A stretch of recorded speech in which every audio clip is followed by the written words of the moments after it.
Welcome to Azeroth United, a weekly podcast about World of Warcraft. My name is Denethar, and I am your host. Welcome, everyone. Thank you so much for joining us. Today is Sunday, November 10th, and this is episode 60 of Azeroth United. We're a couple days late on recording this episode. Had some unavoidable IRL things that I had to take care of. So we're here. It's Sunday, and instead of going to church, I am recording an episode of Azeroth United for you, the listening audience. I don't go to church anyway, but I just thought I'd throw that in there. It's been a while since the last episode, and honestly, I started to get that little itch like, oh man, I haven't recorded for a while. I really need to do that. So, IRL sucks, and that's the way it goes. But I'm here, and we're going to have a good time. We have a great show lined up for you today. I had to throw out the original episode that I was planning to do today, and I had to do a rewrite since it was so long in between episodes. And so we're going to cover, mostly what we're going to cover is we're going to talk about the patch 11.0.7 information that was revealed by Blizzard. And we're going to do some coverage of the AWC and the MDI. So the plan is in the next couple of weeks, I'd like to do 2 episodes. I want to do one on the World of Warcraft PvP, the Arena World Championships, World PvP, Battlegrounds, the whole thing.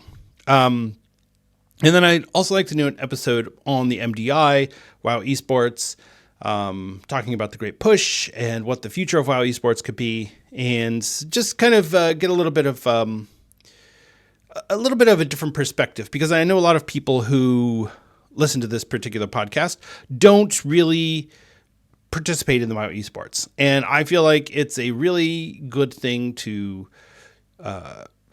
watch and kind of keep an eye on, because it does, for better or for worse, it does kind of dictate a lot of what goes on in games. So if you're running Mythic Plus, if you're doing some PvP, a lot of that is dictated by what goes on in the Arena World Championships and the Mythic Dungeon International. So we'll be talking about all that coming up. But this week, or at least for today, we are going to be doing an overview of the 11.0.7 content. Like I said, I had to toss out the previous script. I might resurrect that for next week's episode or this coming week's episode. So yeah, because I had to postpone the episode, I'll probably push the next episode out to like a Wednesday, Thursday type of thing. So anyway, and then we can get back on track. But I really like doing the Tuesday record, because then it's a fresh week. I know what's going on in game. That works really well for me. But like I said, things have been a little rough, and if that continues, I might have to look at switching to a different day, because quite honestly, it was really frustrating to not be able to talk to you all. So, because I really do enjoy that. Right. So anyway, like I said, we have a great show lined up for you today. So that's what we're gonna do. We're gonna talk about World of Warcraft. Speaking of talking about World of Warcraft, I had a few, so having some space in between episodes really gave me some time to think and to reflect on the podcast and where things are. And I really been enjoying the current state of the podcast and where things are, but I do miss some of the things that we used to do. So I have started to miss the kind of what's going on in World of Warcraft. I feel more confused now than ever, and I can imagine that probably most people feel really confused with what's going on in World of Warcraft, because there are so many things to do. You have your Delve weekly quest, you have your Dungeon weekly quest, you have your Dornogal weekly quest, you have your, there's these pick up Titan fragment quests. You've got your weeklies that are out in all of your different areas. There's a lot that goes on in the game, not to mention the affix that does really matter. You just need to know what that +2 affix is. The rest are pretty standard, but you're either going to get tyrannical or fort, and then everything else is static. But so I think I'll probably start working those particular topics back into the podcast in some form or fashion. So Right. The other thing that I wanted to talk about really quickly off the top of the show, before we get too deep into the meat of the episode, as it were, is I really felt so I was. This is how this started. I was watching a video on Star Wars because I'm a huge Star Wars fan. I've been a Star Wars fan since I was a little kid. I had all the VHS tapes for Star Wars, Empire Strikes Back, Return of the Jedi, the whole thing. And I've been watching the kind of split between what I like to call good Star Wars content and bad Star Wars content. And I don't necessarily think it's bad, just that it's not really what I think people are looking for with Star Wars. And I think it's okay to try to grow the franchise in a new direction. And I promise this is getting back to World of Warcraft. It's okay to grow the franchise back in a new direction. Movies like The Force Awakens were very clearly a callback to the original Star Wars movie. But then you have other movies like The Last Jedi, Rise of Skywalker, things like that, that really tried to take the franchise in a new place in the terms of The Last Jedi. And then The Rise of Skywalker very clearly had no plan in place. It was a rush job that they came in at the last minute to try and salvage the remainder of the sequel trilogy. And so the reason that I bring this up is that when we're talking about the World Soul Saga and World of Warcraft and where that's going to go, especially now with the 20th anniversary of World of Warcraft, the 30th anniversary of the Warcraft franchise, and all of this going on, it really makes you wonder and hope that we have a unifying force with Chris Metzen to take us to the next level, to grow World of Warcraft and move it into something else. I know that there's been some complaining about the overall state of the game. It's very buggy. It's got a lot of content that feels like it was released partially complete, or that Blizzard's just really not listening to the player base. But I feel like so far what I've seen and what we are going to be talking about with patch 11.0.7, I feel like the story of World of Warcraft is going in a good direction. But I'm still really nervous because sometimes when you take a risk, you run the risk of failing. So of course, if you don't fail, you're never going to improve. But I do think that it's important for us as players to help Blizzard guide in a positive way the future of the franchise that we all love. I don't want us to turn into Star Wars fans where there's a complaint around every corner. We've already seen a lot of it with Farin Lothar. I mean, I don't even have to explain why people have been complaining about her. And it's really frustrating to see that because I think she's a fantastic character. I think she's really interesting. I think that she's going to really help drive the story forward.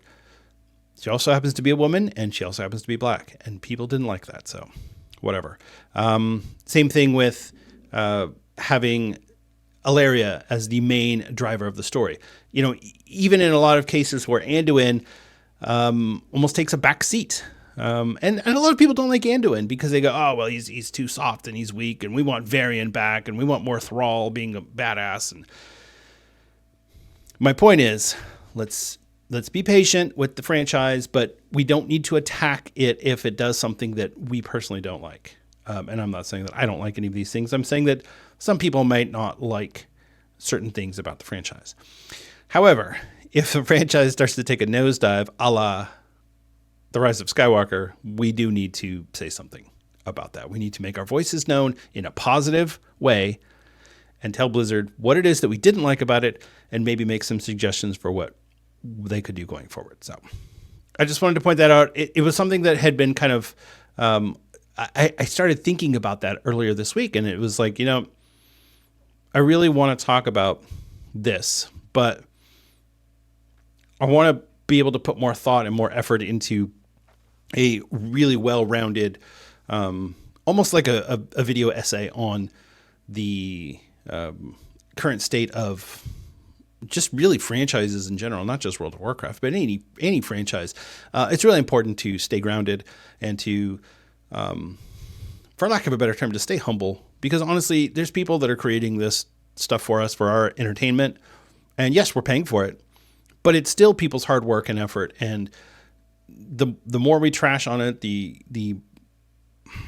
it feels terrible. And I really wish that all fandoms, not just World of Warcraft, but any fandom that maybe doesn't really particularly love a direction that the franchise has started to take, let's handle it in a positive way so that we can maintain positive feedback with the development community, whether it's writers or game developers or story artists, music, whatever. So I just wanted to mention that right off the top here. Especially given the current state of the United States. And there's a lot of turbulence around the world, really, honestly. But in particular here in the United States, I live in a very divided part of the country. So I'm hearing it from both sides. And, more than anything, I want everybody to be able to talk to each other. And that's, to me, the most important thing. So, all right. Moving on. Let's talk about the podcasts. We have a new patron that has joined us, our Patreon. The link to our Patreon is in the show notes, but it's patreon.com/Azeroth United. We've got Stug Life, who joined us as a patron. He's been all over the forums. So glad to have you aboard. Thank you so much. I really appreciate the support. As I've said before, this is it's really nice to get support from people, but it's also just something that I really appreciate, knowing that there are people out there that like the content that I'm producing. And so I'm trying really hard to live up to that. So thank you to Stug Life for joining us on. And we also have Judge Omni, who is a patron who joined us last week. So thank you to both of you for being patrons and friends of the show. All right. I think we're gonna go on from there. I've kind of sidetracked a little bit from what I usually do to open the episode, but I really wanted to get that out before I get too far into the more fluff content. So anyway, if you have any questions or comments about the podcast, or if you have a particular topic that you would like to hear discussed, please email us at azerothunitedpod@gmail.com. Also, if you enjoy the show, please consider leaving us a 5-star review on Apple Podcasts or Spotify. That really helps out our distribution. So if you are inclined to do so, we'd be very grateful. All right. Before I get to the news, I will do a quick discussion of what I got up to last week on WoW. In this case, it's more like a week and a half because I didn't do a show this past week. So at this point, our guild is kind of hard stuck at Brood Twister. It's not really the strategy at this point. It's a DPS issue. Our damage is low, and unfortunately, that's just you just have to work on it. We've got to increase our damage. We have some pretty good, some pretty heavy hitters, but we have some low hitters as well. So it's frustrating to go in there and wipe on a boss for 2 hours, knowing that it's not possible for us to kill it in our current state. That is a little frustrating, but I do enjoy spending the time with the guild, and it's a really good group of people, have a lot of fun, and we joke around, we have a good time.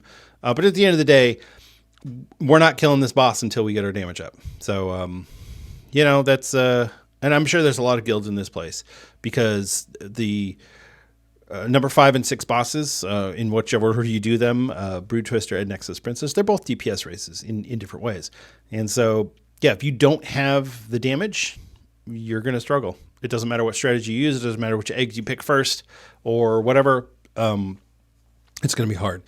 So, yeah, hoping that we can make some progress on that next week. But like I said, at the end of the day, I'm really just happy to hang out and have a good time with a group of friends. So that to me is more important than getting AOTC or any sort of accomplishments. I feel like the real reward is the friends we made along the way. I know it's a cliche, but I really do believe that. So, yeah, that's Raid. I did a little bit of M+, but honestly, I'm starting to really just So here's the problem with M+. I go in there and I run, and I get one of two groups. I get the group it's impossible to figure out the mechanics. They just can't figure out the mechanics for the bosses. Or I get the group who is like, oh, cool, you pulled that group. Let's pull these other three groups for you.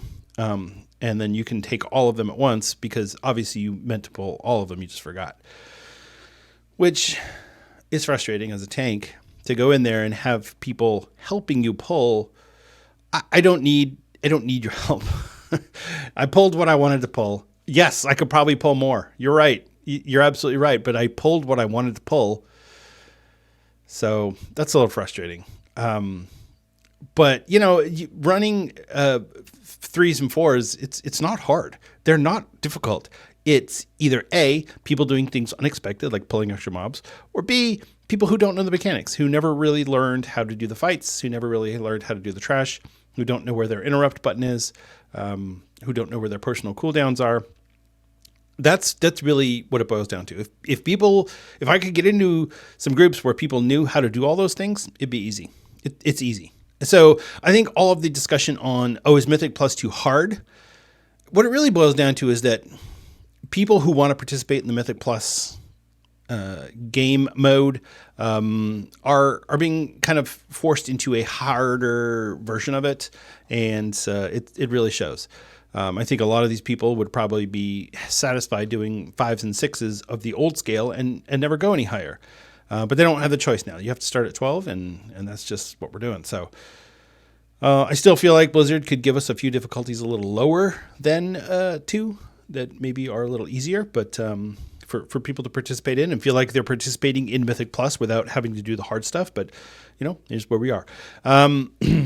So yeah, that's basically what I did. I've been doing a lot of alt leveling. I leveled up my second warrior. I've got my monk that I got to 80 now. So I have 8 level 80s, 4 on each account. So yeah, I guess the next one, the 5th on each account is going to max out my XP gain, which is really nice. So any alts after that will have the 25%.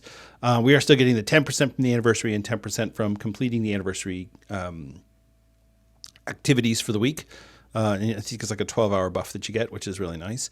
I've been buying my tier 2 sets. So I picked up, I can't remember what I got last week, but so I've got Warrior, Paladin, Death Knight, Druid, and Monk is what I've picked up so far. And I'm going to probably pick up some more this week or maybe next week.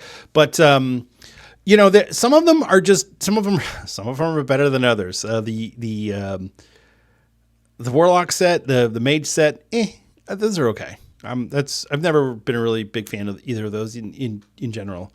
They're iconic, and you recognize them very instantly, especially someone like me who was around in vanilla. I recognize those sets, but that's just not for me. And I don't really play those classes anyway. I'll probably pick up the Rogue set just because that one's one of my favorite sets of all time. And yeah,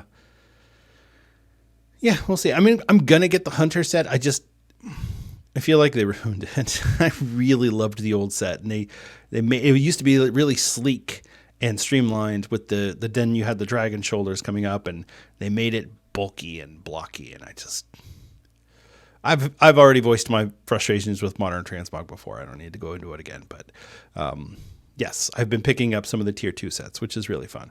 What I'm going to do is I'm going to try and run through and grab the rest of those so I can start working on the rest of the bronze token rewards. So there's a couple of mounts and some pets and a couple of different cosmetics that I'm going to want to grab. So, right. Oh yeah. Cause there's the cosmetics that are based on the Blizzard's employee service rewards. So, the 5-year and 10-year or whatever.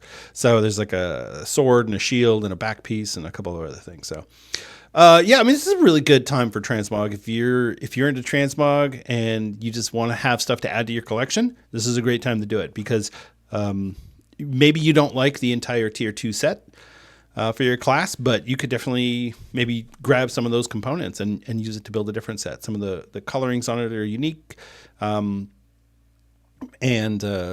might go really well with a different set, or it's just, there's lots of ways that you can pair it up. So, in a lot of ways, when I'm struggling with World of Warcraft content and it's like, I'm not really loving Mythic Plus right now, and I did the raid, but whatever, transmog is what keeps me going. And I think that's the case for a lot of people. They do some world quests, they do a couple different things, but then they go run transmog and they go farm old content, and it's fun, and it's easy, and I really like it. So this is what it is. All right. That is enough of that. We do have some things to get to. I don't think this is going to be a full length episode. I've been trying to keep the episodes around an hour. Sometimes I go a little over, sometimes I go a little under. But I like to target about an hour for the episode length.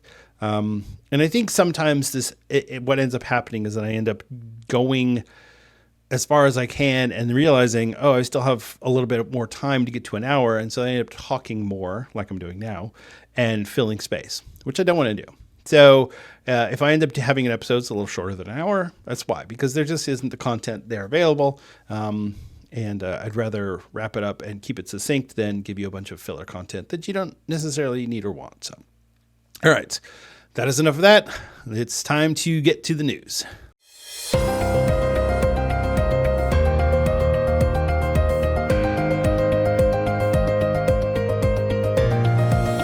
It's time for the news. In Blizzard news, so obviously the big news last week was the announcement of patch 11.0.7. We'll get into that in a little bit with the main story of the week. The other big news that's going on right now, so one, we had some nerfs to BRD. BRD got nerfed pretty significantly. I think people are still frustrated with it and still really not interested in running it because honestly, there's not a lot of great gear for people. Anybody who likes Mastery isn't getting anything from the raid from BRD. It's, I feel like Blizzard missed the mark with the Blackrock depths. I feel like it could have been a lot of fun to go back and do that again, maybe reimagine the fights a little bit, but they went too far. They made it too hard, which is one of the things they've been doing a lot of lately is they're going too far over the mark and not really getting players to the point where they're going, hey, this is something fun that I'm enjoying. Not everything has to be difficult content. And not that BRD isn't doable. It's certainly doable. The problem is if most guilds don't want to run it. And so you're forced to pug a BRD. And then when you're pugging, you're running into people who don't know how their class works or where their interrupt button is, the things that I was talking about before from Mythic Plus. It's the same thing there. So it's a little frustrating, but, it is what it is. Time walking going on this week. So there is also Black Temple. We reset back to Burning Crusade time walking, and we'll get into the future or what's going on with time walking here in a little bit. But so that's the big thing right there with the BRD.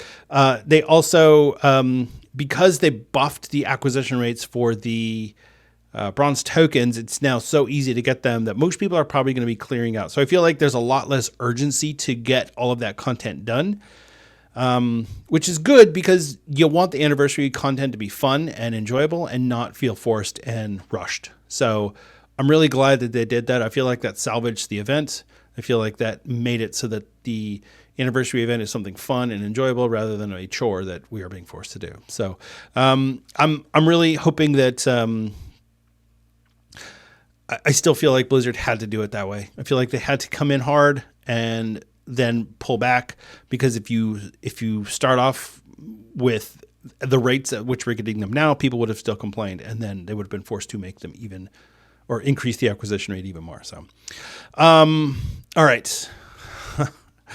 In Classic, we have the Firelands raid is now active. We do have the world first Heroic Ragnaros has already been completed, whatever. It's, again, I still don't know that we're going to get anything beyond Cataclysm in Classic. I don't know. We're going to find out I think we're going to find out the future of all of this stuff on the 13th of November. That's the big Warcraft 30 event, or Warcraft Direct, I think is they're calling it. Some people are calling it the mini BlizzCon. So we'll get some likely information there about the future of Classic and Season of Discovery and Modern WoW and all this stuff. Actually, I feel like since they announced patch 11.0.7, they might not have any new content for this event. We might get a teaser for patch 11.1. I don't know. We'll see. We'll see how that goes. But yeah, definitely. I'll put the link to it in the show notes. But my goal is to watch that and then immediately record a podcast afterwards. So it might not be Wednesday evening, or it might not be released Wednesday evening. It'll probably be released on Thursday, but yeah, that's what we're gonna do. So so the Warcraft Direct is coming up, so keep an eye out for that. Like I said, I'll put the link in the show notes for that, and you can watch whatever it is that Blizzard is planning to announce. There's definitely going to be some rewards of some kind. We've got 3 active games for World of Warcraft, which is Hearthstone, Warcraft Rumble, and World of Warcraft. We also have Warcraft 3 Reforged, and there was I think it got accidentally put out there and then removed really quickly, but it's a Warcraft 2 remaster that looks like they're doing. So I'm not sure what that's going to be. We'll wait until the episode the announcement comes out, but we'll definitely have a lot to talk about next week's episode about everything that's going on and the future of Warcraft as a franchise. All right.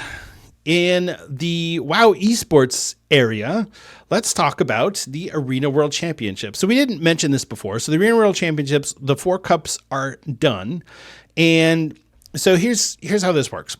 So Blizzard is putting out each of the 4 arena cups, and it's the same group of teams. There's an open bracket, and then there's the broadcast bracket, and that's like the kind of the finals for the cup. And then at the end of each of these 4 cups, which we are at now, the top 8 teams will move on to the finals tournament. It's going to be the top 3 teams are going to get a bye, and then the bottom 5 teams are going to fight it out to fill out that 4th spot. There's going to be 4 teams from North America, 4 teams from Europe, I believe is what they're doing. But it's really interesting the way they're doing the prizes. So the prize pool for each of these cups is $10,000 US. First place gets $5,000, second place gets $2,800, third place gets $1,600, and fourth place gets $600. So these are arena teams, so that's going to be split 3 ways, so $200 each for the 4th place. It's not bad. It's not great, but it, the goal here is to get to the finals. The finals are significantly more. So, first place in the finals is going to be $70,000. Second place will be $40,000. Third place will be $25,000, and fourth place will be $15,000. And then 5th through 8th place will be $2,500 each. That's a lot of money. Blizzard is really investing in esports, which is why I think that we all should pay attention to esports at least a little bit, because maybe it's not your particular cup of tea. Maybe you don't watch regular sports. You don't watch football. You don't watch baseball, whatever. That's fine. But I think it's worth at least acknowledging the esports business that Blizzard is doing. So it's one of the reasons why I wanted to do this. All right. This weekend is it's going to finish up the Group B for the MDI. MDI is the Dungeon International. So it's going to be, basically it's a race. So you have 2 teams pitted against each other, and they race to see who can get through the Mythic Dungeon the fastest, or Mythic Plus Dungeon the fastest. Teams have been doing 9s, 10s, 11s. Nothing too high. I'm assuming for the finals, we're going to go all 12 and above, eliminate all affixes, or at least eliminate the changing affixes. This isn't the great push format, though, where teams are incentivized to go as high as they possibly can. This is the MDI, where teams are supposed to go as fast as they possibly can. I think I saw somewhere there was a 7-minute necrotic wake. How crazy is that? 7 minutes. Anyway, So that's going to finish up this weekend. And then again, the $30,000 will be distributed amongst the teams for the group activities. So that's going to be $9,000 for first place, $6,000 for second place, $5,000 for third place, $4,000 for fourth place, $2,000 for fifth and sixth place, and $1,000 for seventh and eighth place. Again, not bad, but when you break it down, if you're seventh place, eighth place, $1,000 is $200 a person. So, it's not bad, but you're not quitting your job on that. For the finals, it's going to be a $200,000 prize pool. So that will be $80,000 for first place, $40,000 for second place, $30,000 for third place, $20,000 for fourth place, $10,000 for fifth and sixth, and $5,000 for seventh and eighth. So not bad at all. I hope that this can go up as Blizzard maybe gets more sponsors into this. Let's get some Mountain Dew going. Let's get some, whatever. The more sponsors you can get, the higher the prize pools can go, and thus bigger the audience and recognition for this. So, so my take on all of this, and like I said, I am going to do a couple of episodes on this particular topic. I want to dive a little bit deeper into all the nuances of it. But one of the most interesting things about the MDI that I will bring up now is the fact that players on these teams, they strategize very heavily on these dungeons. They know the dungeons. They already know what they're going to be running. They know what the pulls are going to look like. That's already prepared in advance. So what they do is they go through and they strategize. They run it and they go, what happens if we pull this group and this group at the same time? What happens if we pull that group and then jump over this edge? All of these little strategies that they do. There was the snapping strategy that they used in season 3 in Dawn of the Infinite to teleport the players across platforms. If you didn't see that, I'll try and find the YouTube video and put it in the show notes. Basically, there's the little dragons that they create, those beams that when you enter the beam, it teleports you to the end of the beam. Well, the player pulled the dragon so far that the beam was like across platforms. So then he killed the boss and then teleported back. So anyway, the whole idea was to save time and to move quickly across, because one of the biggest difficulties in Dawn of the Infinite was the travel time. So things like that are, to me, what make the MDI fascinating. When you watch that, if you really understand what's going on, it's really interesting.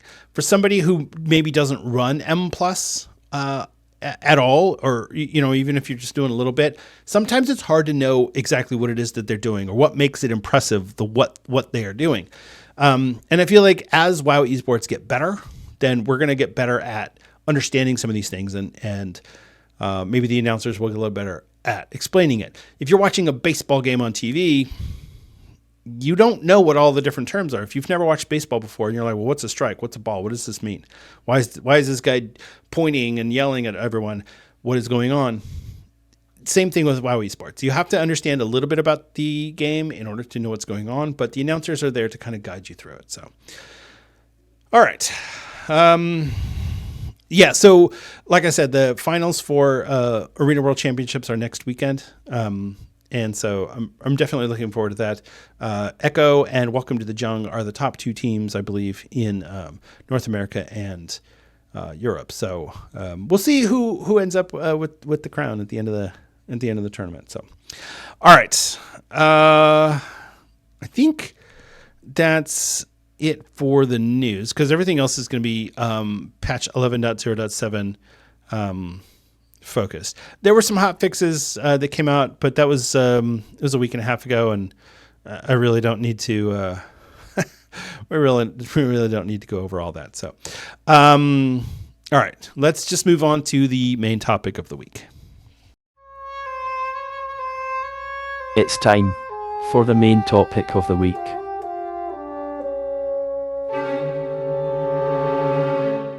All right, so the War Within is here, and we are happily going through all of the content in this expansion. Honestly, it's been one of the better WoW expansions that I've experienced. I really don't have a lot of complaints about it. However, I feel like Blizzard missed big time with the anniversary event.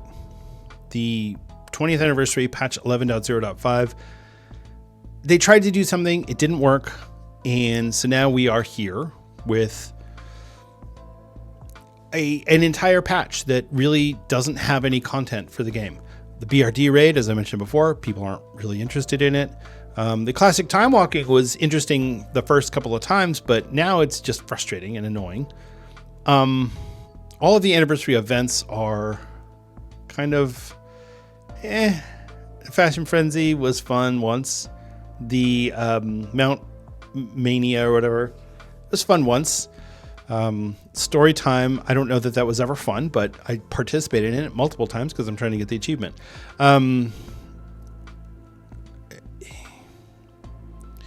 I think the biggest pull from the anniversary event has been the transmog sets, which even those are kind of like, yeah, I mean, they're good. They're good. I was really excited when they first came out and I saw the pictures of them, and now that we have them in game, it's like, yeah, I want them all. I'm going to get them all, but it's not super exciting. So I don't know. I'm just kind of, I feel like the game launched in August and we haven't gotten anything new since then until now. So patch 11.0.7 is in the works for Blizzard, is currently on the PTR, or the public test realm. And I will say that while it does feel a little, and I'm going to go back to my analogy from earlier in the episode, patch 11.0.7 is like the Force Awakens to patch 10.0.7's Forbidden Reach patch. You've got a location that you've got to go to. You've got caves you've got to go in. You've got a ring that you've got to build. I mean, we've got a currency that we've got to go collect. But it's new content. It's giving us something new to do in the game. Oh, I'm going to go do the new content stuff. And it doesn't look like it's a run around and kill the rares, which I hate that so much. I'm really glad that Blizzard kind of got away from that after the Forbidden Reach. So this new patch looks like a lot of fun, and it's going to contain more content than just this island. This is the big part of the patch. This is the main content. So everything else will be small in scale. But this is going to be the big part. This is going to be the fun part. So, all right, let's talk about patch 11.0.7. Woo! All right. So right off the bat, like I said, we're kind of going in with, this is a little bit like Forbidden Reach. Siren Isle. Patch 11.0.7 introduces a brand new zone, Siren Isle. This mysterious island, located in the deeper parts of the ocean, was once used by Kultiras for Azeroth mining efforts. The Kultirans who lived and worked on this island have now disappeared. Dun, dun, dun. Signs of their existence remain, yet no one is to be found. Something is calling players to the islands, and many secrets will be unveiled upon arrival. Okay, now, obviously, this is all Azeroth, and we did learn, and spoilers if you haven't been keeping up with your Titan Disc Fragment quest lines, but Beladar is a part of Azeroth's essence, as has been revealed, and it looks like this new island is more of the same. So the whole Azeroth thing in Battle for Azeroth, yes, we knew we were farming up chunks of Azeroth. So yeah, that's kind of where we are. Why Beladar is turning void every so often, we don't know that yet, but I'm sure we'll get there. So yeah, that's the new zone.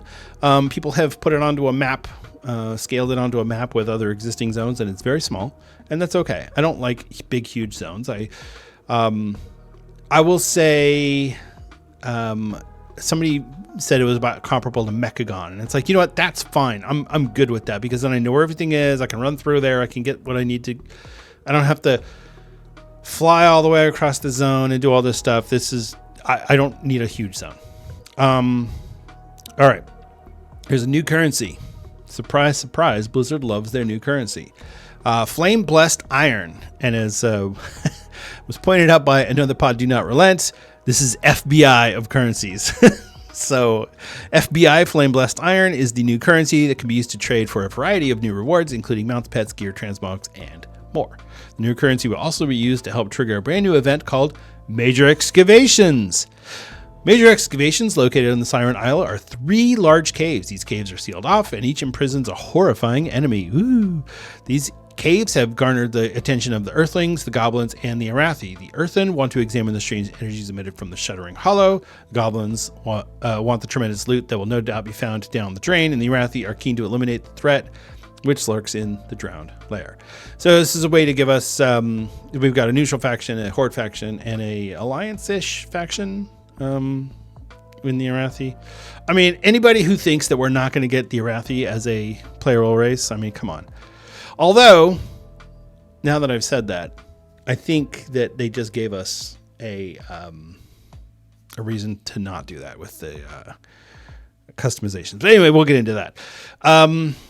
So this is a pretty typical, you get a screen that pops up, you get 3 choices, you get to donate to the one that you are interested in.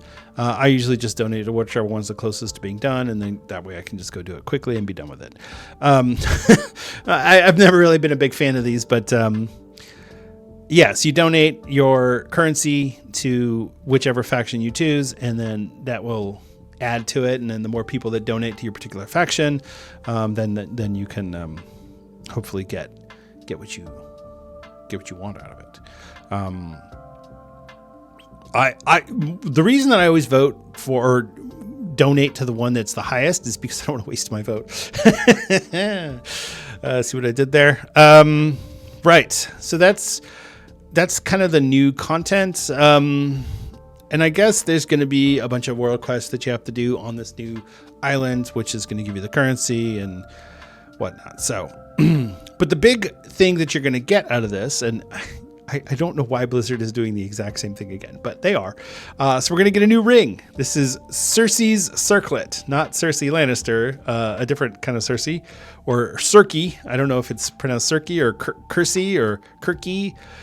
It's Cyrce. It could be Kirky, Kersey, Circe, Karaki, or Churchy. I mean, you could go all sorts of ways with it. Cersei's Circlet. While on the Siren Isle, players will be able to acquire a powerful new ring called Cersei's Circlet. As the weeks unfold and players discover more of the Siren Isle, they will have more opportunities to discover powerful gems that can be used to further unlock and enhance the power of the ring.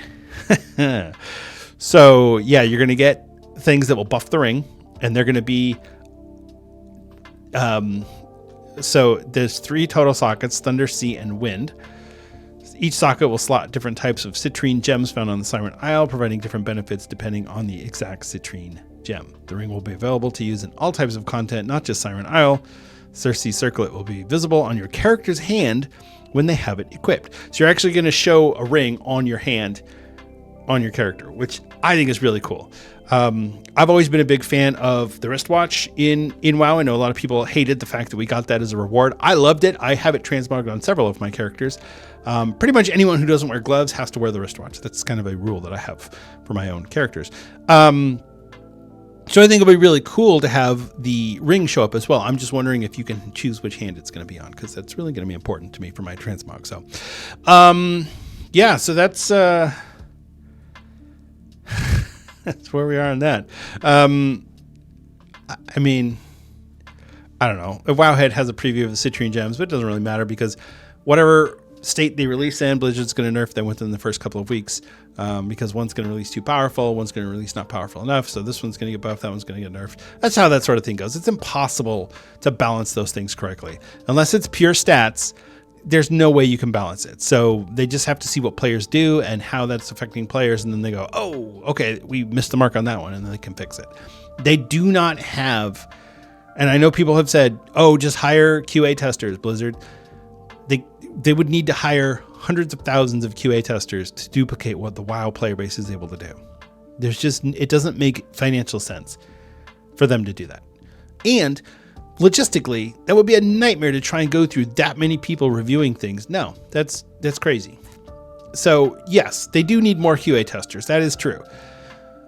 But that's not going to prevent these sorts of things from happening where Blizzard releases content and it has to immediately go in and patch it because it's either too powerful or too weak. So just keep that in mind. Yeah, so that's the new ring.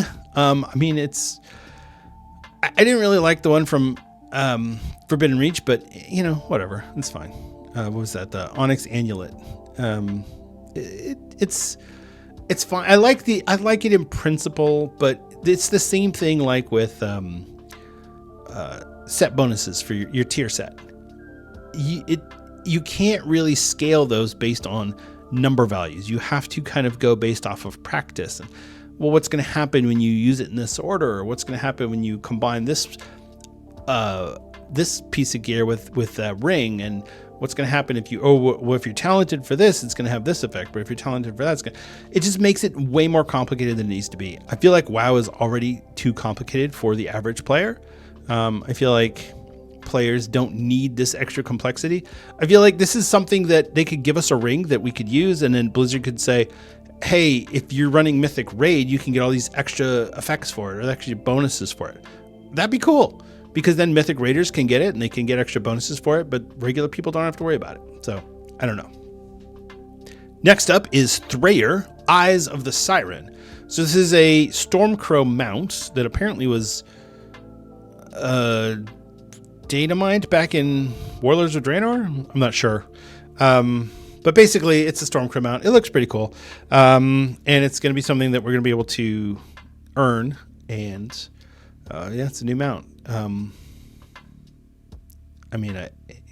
know. We got a new mount in it was patch 10.1 when we got the new mount. So, and then another one in 10.2. So, it's fine. Give us a new mount. Sure, I'll take it. I don't think new mounts is the type of content that players are signing up to do this sort of thing for. I think players want gear. They want gear progression. They want solid numbers that they can look at and go, yeah, that's going to make my character better. That's going to make my character stronger, more powerful. Giving us the mount is fine, but I feel like Blizzard is really missing the mark on some of these things where they go, hey, players, here's something that you're going to want. And players are like, yeah, that's cool. It's not that we don't want a new mount. It's that the focus should be on getting gear and getting our players or our characters more powerful so that we can do more things. I feel like the gear progression has kind of struggled with the new gear upgrade system, as I've discussed in the past. I love the gear upgrade system, I do, but I feel like it's really kind of ruined gear progression in a lot of ways. So, what Blizzard says is there's a slew of really cool mounts, different transmog appearances, some of which are unused from past years, that we're really excited to get them into players' hands finally. They've seen them on the files long enough. Add some spark to your adventures. When you collect across the Siren Isle to help find Thrayer, Eyes of the Siren, an electrifying Stormcrow mount from its bonds. There you go. All right, moving on. All right, so that's about it for the Siren's Isle content. Or at least that's what we know so far. I'm sure there will be more content that becomes available for that, but that's kind of the main thrust of what's going on with the patch, or the patch content. As far as other things go, so if you liked Plunderstorm, this is great because Plunderstorm is coming back. If you hated Plunderstorm, sorry, it's coming back. Previously introduced back on Dragonflight, Plunderstorm will make its return in early 2025 with some returning rewards. Blah, blah, blah. What Blizzard said is this Battle Royale inspired event comes back for a limited time early in 2025. Kegleg returns to pillage the Arathi Highlands, join the crew, fight to the last pirate standing, and grab all the plunder you can to get your hands on loot from the new plunder store, including new and returning transmogs and mounts. I hope they make it easier to purchase the transmog without having to actually queue for a game. But anyway, one thing that's really interesting about this is they're adding practice mode. So I don't know what that's going to look like, but they are adding a practice mode option so that you can, I guess, just go in there and kind of goof around. I don't know how that works, but yeah, I think that would be good, because really the only way to practice Plunderstorm when it was first out was to go in there and queue for a match. And sometimes you'd get in there and get killed right off the bat. And so that's not much practice. You're practicing dying. And that wasn't very fun. And that's that's what I've always hated about PvP, is that it's so easy to just get your butt whooped. But yeah, so Plunderstorm is coming back. I really didn't like it when it first came out. I was so frustrated with it. I'm like, oh, this is stupid PvP. I hate PvP. This is so aggravating. Why do we have to do this? And by the time it was gone, I was like, oh, I don't want it to go. I really like Plunderstorm. It's fun. I feel like Plunderstorm is some of the best game content Blizzard has done in the last, 15 years. It's so simple. And yes, I know Blizzard is just late on the Battle Royale bandwagon. I get it. But Blizzard has always been late on the bandwagons. They've always come in after everyone else has blazed to the trail and said, okay, well, now we're going to take this game type and do it really well polished. They did it with the real-time strategy game. They did it with the massively multiplayer game with World of Warcraft. And now we've got the one thing that I will say that they didn't really do well on was the MOBA. And I blame Activision for that. I've been meaning to go get my hands on the book by Jason Schreier, Play Nice, which talks about a lot of that stuff. But I feel like Heroes of the Storm was a really good game that Blizzard just gave up on really, really quickly. It could have been so good. The concept was great. Hey, we're going to feed players from every single one of our IPs. Yes, please. I'll take it. But it didn't stick. So, it's unfortunate. And then the cooperative shooter game with Overwatch. I mean, they've constantly taken an existing type of game and made it better. And so, Plunderstorm is a really well done battle royale game. It's simple. Some of these battle royales get really complicated, and you know what? That's fine. You don't need to do that, but it's cool if you want to do that. I like the simplicity of Plunderstorm. I like the fact that you can get in and just go get all your stuff and not PvP anyone, and then as soon as you see somebody, you can try to fight them, but you'll probably die. And then you start again. And there's nothing wrong with that. You know, the frustration that I have in World PvP when I die, it's so severe for me. I get so angry if somebody kills me. In Plunderstorm, it's like, you're going to die. You're prepared for it. And even if you're, oh my gosh, I'm the top 5, I'm top 6. Oh, what if I make it?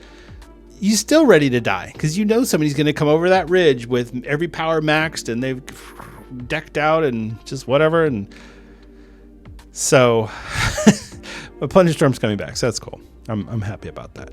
I will definitely be doing Plunderstorm streams because that is fun content to stream because it just is. So yes.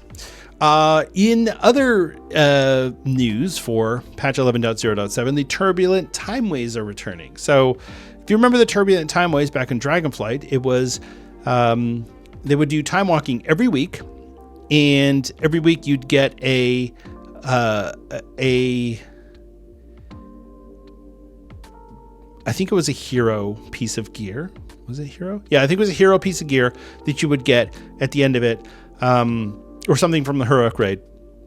And it was just a really good way to gear up your alts going into the next season. So I'm glad they're doing it this time around. It should be a lot of fun. And like I said before, I'm really curious to see what we find out as far as classic and time walking and all this stuff. We still don't have BFA time walking. Remember, BFA time walking is still not around. So what does that mean for the future of World of Warcraft and time walking? I don't know. I don't know what it means. But we have classic time walking too. So I'm really curious to see what happens on the 13th. But that being said, so we're going to get the Timely Buzzbee skywriting mount, and then we'll also get the heroic raid gear from running. So every week that you do your 5, you'll get that reward. And I think you have to do it a certain number of weeks in a row, or you have to, I forget what it is. You have to do it a certain number of weeks in a row and you'll get them out. Basically is what it boils down to. And you know, it's a fun thing to do. It's a fun diversion especially for people who aren't running Mythic Plus or who aren't raiding. Time walking is fun. It's generally pretty easy, although it has gotten a lot harder since they made the change to the item scaling going the other direction. So instead of scaling you down to the dungeon, they're scaling the dungeon up to you.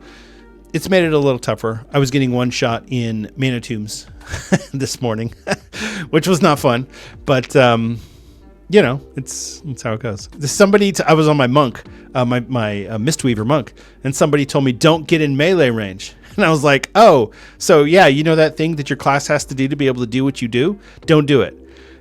He's like, well, you can't heal if you're dead. I was like, well, it's kind of hard to argue with that logic, but so I just stood out and casted Vivify. I was like, I don't know what to do. Every time I go in there, I get shield bashed for more than my health. So anyway, we'll see how that goes. Blizzard has really seemed to be leaning into the time walking. I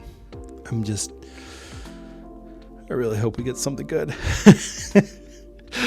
I really hope we get something good, and I hope it's classic and everybody is 100% approval rating from all players. That's kind of what I'm hoping for.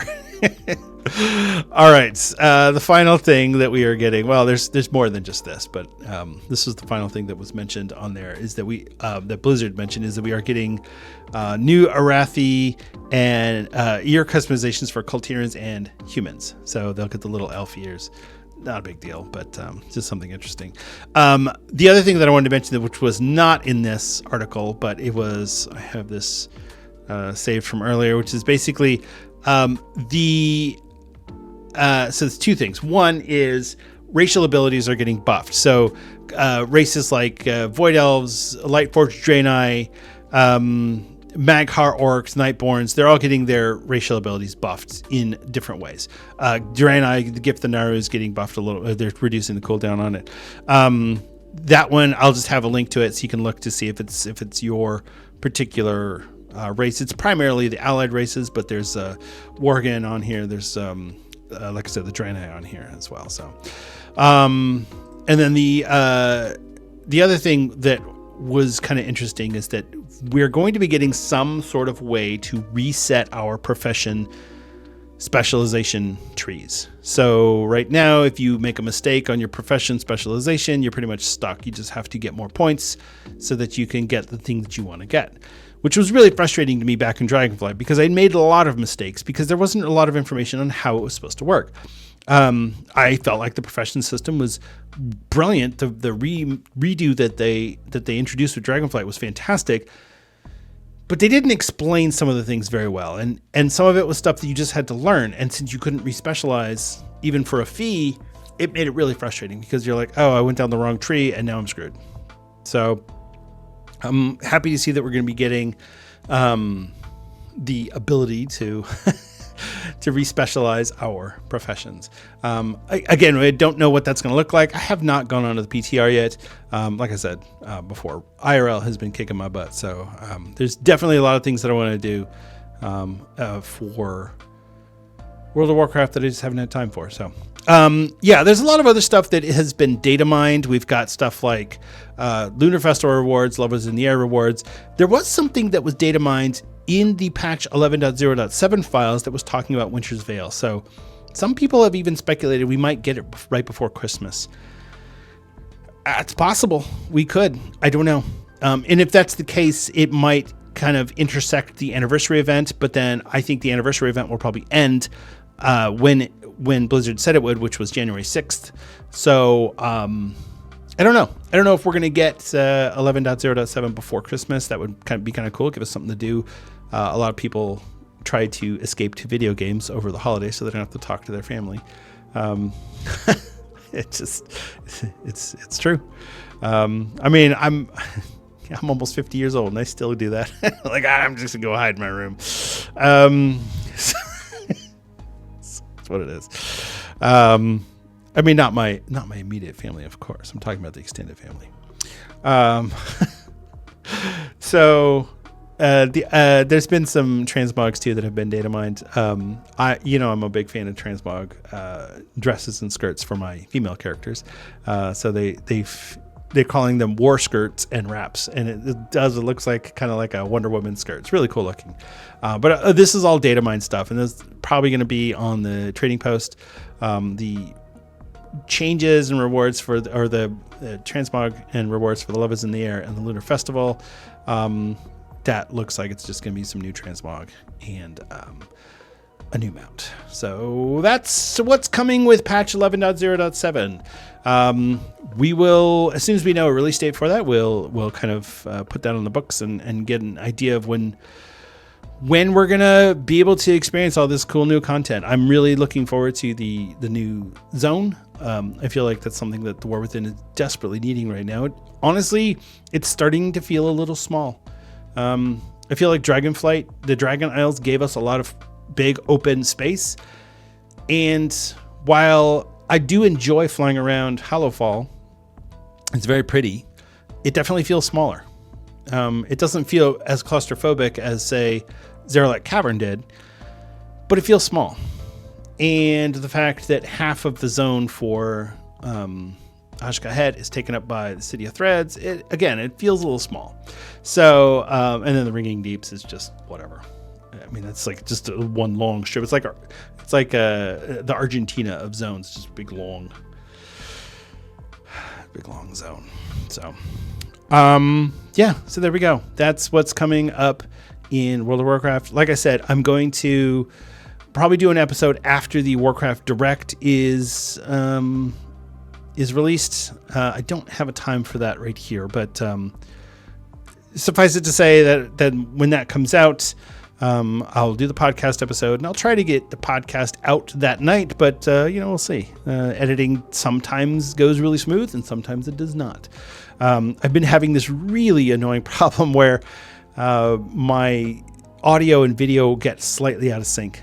And so I have to go into Adobe and adjust the one frame at a time, adjust the audio to get it to line up perfectly with the movement of my mouth on the screen, which is annoying. It's fine for the podcast listeners, but for the YouTube, it's really frustrating. So I had already convinced myself. I'm like, you know what, screw it. I'm not going to do any more video podcasts. It's just too frustrating. It's like, no, I enjoy doing the video podcasts. It's a lot of fun. And I'm getting a lot of feedback from YouTube, and it's really nice. So I enjoy that as well. So, all right. I think that's going to wrap up our show for today. Like I said, it's a little bit shorter of an episode. I don't want to go into too much because we have a lot coming up next week, and we'll cover all of that with the next episode, which, like I said, will probably be out Wednesday night or Thursday morning. Let's just call it Thursday morning. You'll get the episode, and then we'll get back on track of recording Tuesdays and releasing Wednesday morning. So, yeah, that's that'll do it. So thank you so much for listening and for watching. I really appreciate it. It's always a pleasure and a privilege to get on this microphone and talk to you. I really missed it. Like I said, I really missed it, and this is something that I want to do more of. And it kind of gave me that motivation to, you know what, I should start streaming, because I can just get on there and talk. And even if nobody's listening at the time, I can still just get in there and talk, because right now nobody's listening to me. I'm just talking to nobody in my room, to a microphone and a webcam. So anyway. If you want to get a hold of me directly, you can reach out to me on Twitter. I am at Denethar. I'm also at Denethar on Blue Sky. You can email me too, denethar1@gmail.com, but probably Twitter or Blue Sky is going to be the best way to get a hold of me. The link for the Patreon, the link for the Discord server, and the link for the Azeroth United YouTube channel are all going to be in the show notes. I also have the link tree that you can go to. It's linktr.ee/Azeroth United. I would say definitely head on over to the Discord. It's gotten a little bit quiet over the past week or so. It's peaks and valleys. So, but we'd love to have some more people come on over there and get some conversations going again. And I'd really like it. And I'd like to be able to use the Discord as kind of my main communication point with anybody who's interested in the podcast. So I'll be posting a lot more information over there about the show and about upcoming events and streams and things like that. So definitely, if you want to know what's going on with Azeroth United, I would definitely check out the Discord and sign up for that. There might not be a lot of conversations going on at the moment, but we're definitely planning to get some things going here in the very soon. So love to see you over there. Right. I think that's everything. So yeah, I'll have all the links in the show notes, and there you go. So thank you again so much for listening. Remember to be good to each other out there. It's a real person on the other side of that keyboard, and just because they killed you in Plunderstorm doesn't mean you can't be their friend. So it's okay to be nice and to smile and just have a good time. We're all playing a game. We're all having fun. And really, there's too many things out in the world that are not fun and not enjoyable that people aren't having a good time with. So when we're playing a video game, we should all be having fun. So honestly, that's there's no reason not to have a good time when you're playing a game. And if you're not having a good time, then maybe you need to look at something else. So, right. So anyway, remember to be nice and smile. Just be good to each other. That's all that matters. All right. Take care. I love you all. And I'll see you in Azeroth.